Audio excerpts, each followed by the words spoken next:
లేకపోయి ఉంటే నేను ఏమైపోయాను టైలర్. నిన్ను అర్థం చేసుకోకుండా ఎంత ఏడిపించానో కదా.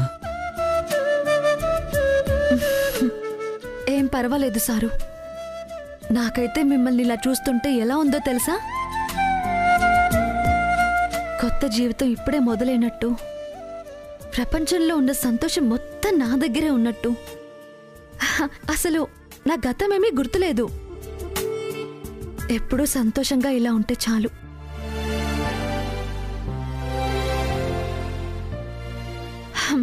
టైం అవుతుంది, భోంచేద్దామా? అలాగే, కాల్ చేసి అన్నయ్యని కూడా పిలుస్తాను. అలాగే.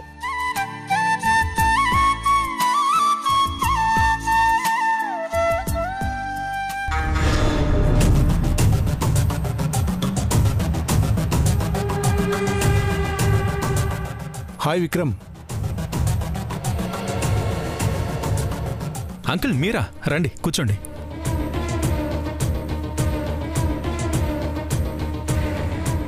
ఏంటి అంకుల్ సడన్ సర్ప్రైజ్? ఏం చేస్తాం, నేను రావాలనుకోలేదు, కానీ వచ్చేలా చేశారుగా. ఏమైంది అంకుల్? మీ తమ్ముడు సూపర్వైజర్ని కొట్టాడంట కదా. పెద్ద గొడవ జరిగి కేసుల వరకు వెళ్ళిందంట. దాని గురించా? వాడు పెద్ద న్యూసెన్స్ ఫెలో అంకుల్. వాడే తప్పు చేసి తిరిగి మమ్మల్ని బెదిరించాలని చూశాడు. ఎప్పుడైతే ఆధారాలతో వాణ్ణి లోపల వేయిస్తామన్నామో భయపడి కేసు విత్డ్రా చేసుకున్నాడు. అయినా మీరు వాడి గురించేం వర్రీ అవద్దు అంకుల్. నెక్స్ట్ బోర్డు మీటింగ్లో డెసిషన్ తీసుకుని కంపెనీలోంచి బయటకు పంపించేద్దాం. నేను వర్రీ అవుతుంది వాణ్ణి కంపెనీలోంచి ఎలా పంపించాలా అని కాదు. ఎప్పుడు లేంది మీ తమ్ముడు కంపెనీకి ఎందుకు వస్తున్నాడా అని. అలా అంటారేంటి అంకుల్? ఏ రాకూడదా? అసలు మీ ఉద్దేశం ఏంటి అంకుల్? డైరెక్ట్గా చెప్పండి. నేను ఏ ఉద్దేశంతో అంటున్నానో నీకు బాగా తెలుసు. కంపెనీని సమర్థవంతంగా నడిపేవాడు కుర్చీలో కూర్చోవాలి, కానీ కనిపించే ప్రతి ఒక్కడిని కోపంతో కొట్టేవాడు కూర్చుంటే కుదరదు కదా. అంకుల్ వాడు తప్పు చేయడమే కాకుండా తల పొగరుగా సమాధానం ఇచ్చాడు. అందుకే నా తమ్ముడు కొట్టాడు. అదేదో పెద్ద తప్పైనట్టు మాట్లాడతారేంటి మీరు కూడా? ఈరోజు సూపర్వైజర్ మీద వచ్చిన కోపం రేపు బోర్డ్ ఆఫ్ డైరెక్టర్ మీద రాదన్న గ్యారంటీ ఏంటో.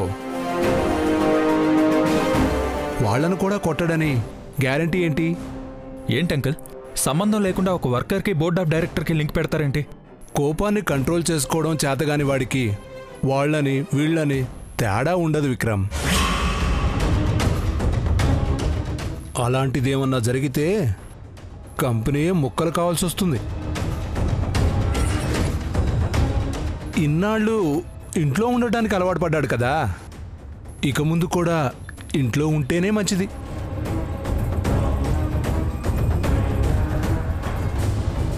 నా తమ్ముడు ఎక్కడుండాలని చెప్పే హక్కు మీకు నాకు ఇక్కడెవరికీ లేదంకుల్. ఎందుకంటే ఈ కంపెనీలో మేజర్ షేర్స్ వాడికే. అయినా వాడు ఎక్కడ బోర్డ్ ఆఫ్ డైరెక్టర్ని కొడతాడు అనే కదా మీ భయం. ఒకవేళ అలాంటి పరిస్థితి వస్తే అప్పుడు దీని గురించి మాట్లాడదాం.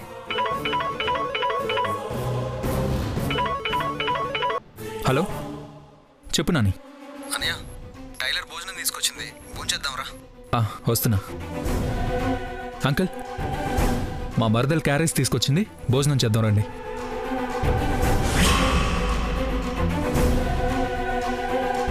ఏంటంకుల్ ఇంకా అదే విషయం ఆలోచిస్తున్నారా? ఓ మీరు బోర్డులో ఒక డైరెక్టర్ కదా, ఎక్కడ మా తమ్ముడు మిమ్మల్ని కొడతాడేమో అని మీరు భయపడుతున్నారా? మీకు అస్సలు ఆ టెన్షన్ అక్కర్లేదు అంకుల్. మీ ప్రాణాలకి నా ప్రాణం అడ్డేస్తాను, సరేనా? మా మరదలు పప్పుచారు సూపర్గా చేస్తుంది. రండి అంకుల్ భోంచేద్దాం రండి. రండి రండి అంకుల్. నాని గుర్తుపట్టావా? మన Ramesh uncle. Hello uncle. Uncle Dharani మా మరదలు. హలో ధరణి, ఈయన రావు రమేష్ గారని మన కంపెనీలో షేర్ హోల్డర్, బోర్డులో డైరెక్టర్. నమస్తే అండి. నమస్తే అమ్మా. కూర్చోండి. అన్నయ్య, ఈరోజు బోర్డ్ మీటింగ్ ఏమైనా ఉందా? అంకుల్ ఎప్పుడు ఆఫీస్కి రారు కదా. అదే నాని. మీటింగ్ ఏం లేదు బాబు. ఎప్పుడూ ఆఫీస్కి రాని నువ్వు ఆఫీస్కి రావట్లా? నేను అలాగే వచ్చాను. అదే నాని, నువ్వు ఆఫీస్కి వస్తున్నావు కదా, ఒకసారి నిన్ను చూసి వెళ్దామని వచ్చారు. నువ్వంటే అంకుల్కి చాలా ఇష్టం. ఓ రియల్లీ? కూర్చోండి అంకుల్. కూర్చోండి. టైలర్, అంకుల్ కూడా వడ్డించు. అలాగే. టైలరా? అదేం పేరు? పెళ్లికి ముందు తను టైలరింగ్ చేసేది అంకుల్, అందుకే ముద్దుగా టైలర్ అని పిలుస్తాను. అంటే బట్టలు కుట్టుకునే అమ్మాయిని పెళ్లి చేసుకున్నావు అన్నమాట.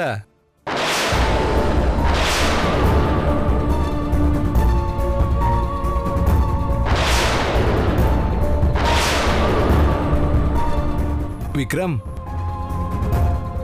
మీ నాన్న ఎప్పుడు నా కొడుకులకి నా స్టేటస్కి తగ్గ అమ్మాయిల్ని చూడాలి, మంచి సంబంధాలు చూడు రమేషు అంటుండేవాడు.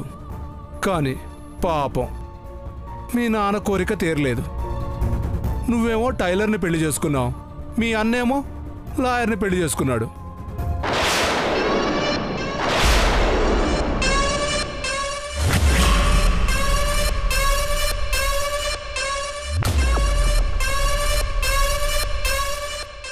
అన్నట్టు ఇద్దరు అక్క చెల్లెళ్లే కదా? ఇద్దరు అన్నదమ్ముల్ని బాగానే చూసుకున్నారు.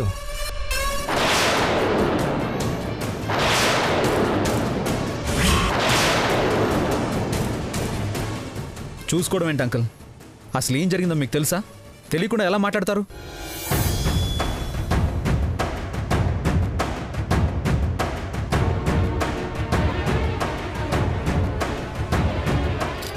ఈయన కావాలనే నానిని రెచ్చగొట్టాలని చూస్తున్నారు. నాని, అంకుల్ చాలా సరదా మనిషి. చనువుతో అలా అంటున్నారు. అంకుల్, ఇప్పుడు అవన్నీ ఎందుకు? భోంచేయండి. ధరణి, అంకుల్కి పప్పు చేరవే. సరే.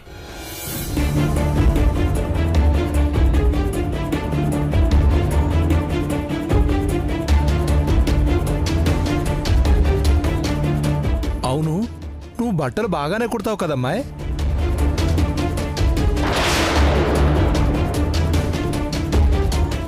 ఏమి లేదు విక్రమ్, అమ్మాయికి బట్టలు బాగా కుట్టడం వచ్చినప్పుడు మంచి టైలరింగ్ షాప్ పెట్టుకుంటే భార్యాభర్తలిద్దరూ కలిసి చూసుకునేవారు కదా.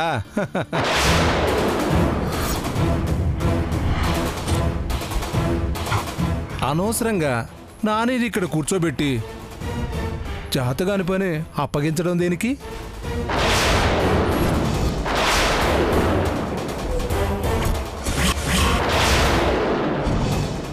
అంకుల్, ఇప్పుడు ఆ విషయాలన్నీ ఎందుకు? ఎందుకంటావేంటి విక్రమ్? పెద్దవాళ్ళం మేం కాకపోతే ఇంకెవరు చెప్తారు? ఇక్కడ నానికి చేయడానికి ఏ పని లేదు, ఇచ్చినా ఏ పని చేయడం చేత కాదు.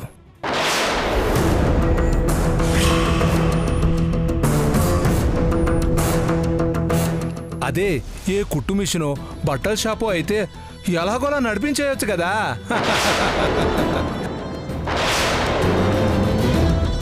ఒకవేళ ఏదైనా తేడా వచ్చినా పెద్ద నష్టమే ఉండదు. ఇక్కడ అలా కాదు కదా, కోట్ల కొద్ది వ్యాపారం, పెద్ద పెద్ద వాళ్ళతో వ్యవహారం. అయితే ఏంటండి, మా ఆయనకు అవన్నీ చేతకావా? మొన్ననే ఒక బిల్డింగ్ తప్పుగా కడుతున్నారని కనిపెట్టి కంపెనీకి నష్టం కలగకుండా కాపాడారు. పెద్ద కాపాడలేవమ్మా.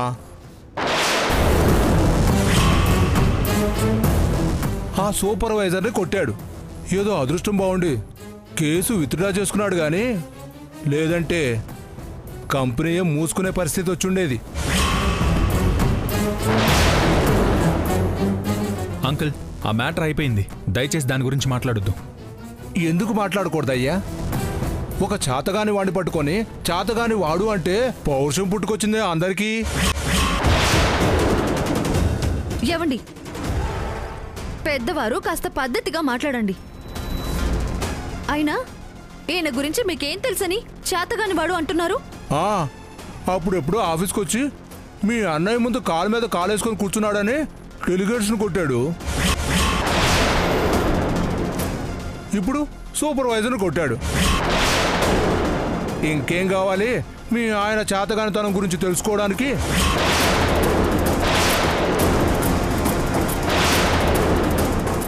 అయినా బట్టలు కుట్టుకొని బతికేదానివి, నీకేం తెలుసా మా బిజినెస్ల గురించి? నోర్మోయ్!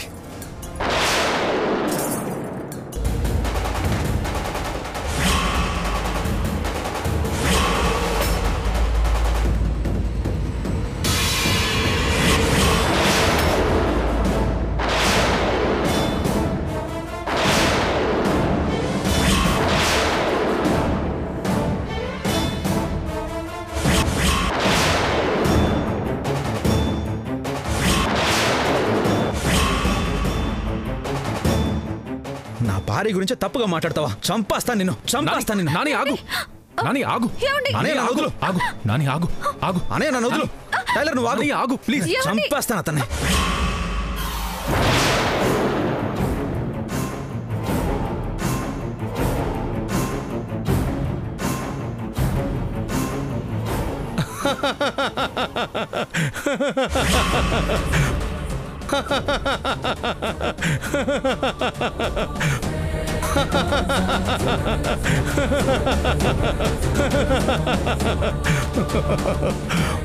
విక్రమ్, వర్కర్ని కొడితే ఏదో డైరెక్టర్ని కొట్టినట్టు ఫీల్ అవుతున్నావేంటి అన్నావు.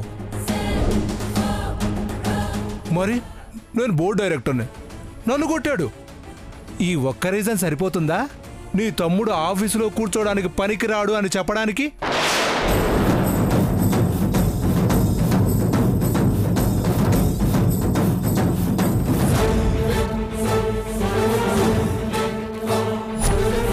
నా మాటలు విని నీకు కోపం వచ్చింది, కానీ నేను కావాలని అనటం లేదని నీకు తెలుసు. అందుకే నువ్వు కంట్రోల్ చేసుకున్నావు. అది నీ విచక్షణ, నీ తమ్ముడికి లేదు.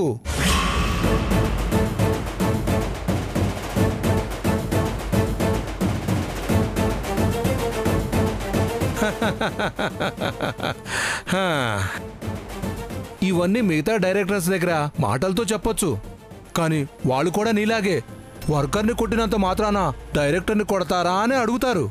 కానీ ఇప్పుడు నా మీద ఉన్న ఈ ఎంగిలి మెతుకులు చూస్తే ఖచ్చితంగా నీ తమ్ముణ్ణి ఆఫీస్కి రాకూడదనే అంటారు. ఇలాగే వెళ్తా. రేపటి నుంచి నీ తమ్ముడు ఆఫీస్కి ఎలా వస్తాడో నేను చూస్తా.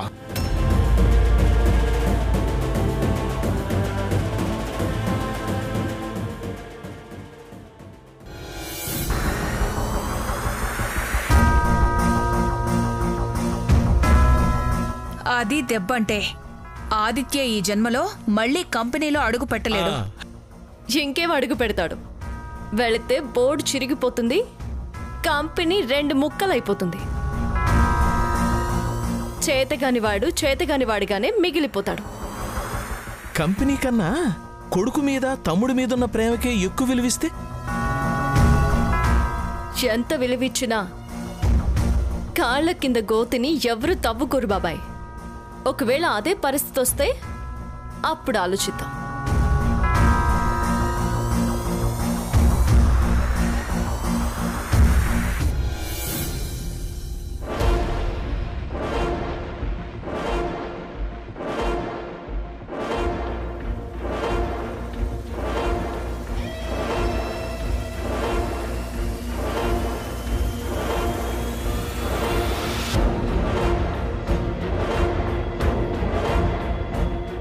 ఏంటి ఇద్దరు అలా మొహాలు వేలాడేసుకుని వచ్చారు?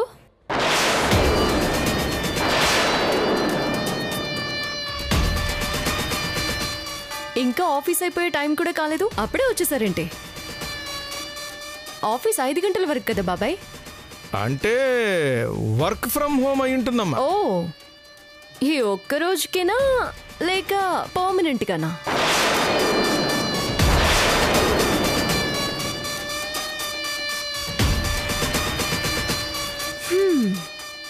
అయినా తినిపించి క్యారేజ్ తీసుకురావాలి గాని అది వదిలేసి మొగుణ్ణి కూడా తీసుకొచ్చావేంటి?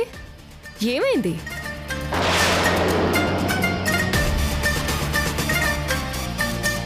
నాని అంత కోపంగా ఉన్నాడు అంటే ఖచ్చితంగా ఏదో గొడవ జరిగే ఉంటుంది. మళ్ళీ ఎవరినైనా కొట్టాడా? అవును, కొట్టారు. తన భార్య గురించి ఒక ఎదవ ఏదో వాగితే కొట్టారు. అయినా బట్టలు కుట్టుకొని బతికేదానివి, నీకేం తెలుసా మా బిజినెస్ల గురించి? నోర్మోయ్,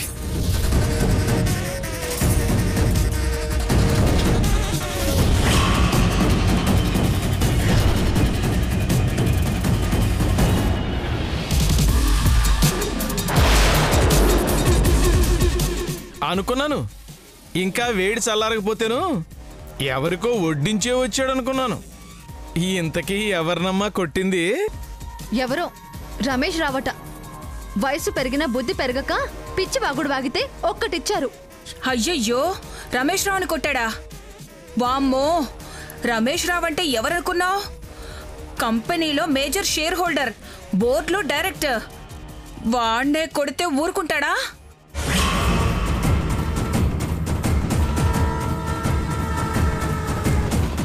ఏమైంది? రావుదినా, నాని ఏం చేశాడో తెలుసా? మన కంపెనీ షేర్ హోల్డర్ రమేష్ రావుని కొట్టాడట.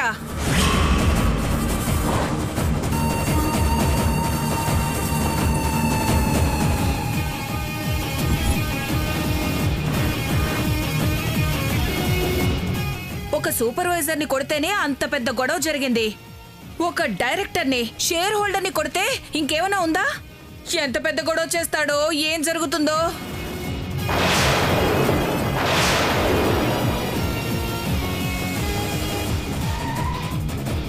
ఇందులో భయపడ్డానికి ఆశ్చర్యపోవడానికి ఏమీ లేదు పిన్ని. ముందు నుంచి ఊహించుకున్నదే కదా.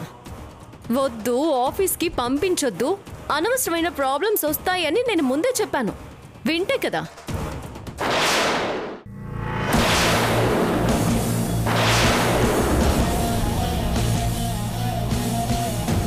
కొట్టడం తప్పించి వేరే పనే లేదా అన్నారు.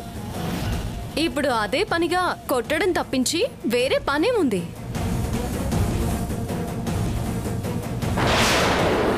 అవును, కొట్టాను. కానీ పని లేకు పిచ్చి ఎక్కువ కొట్టలేదు. టైలర్ గురించి పిచ్చి పిచ్చిగా వాగితే కొట్టాను. వాడే కాదు, ఎవడు తప్పుగా మాట్లాడినా చంపేస్తాను.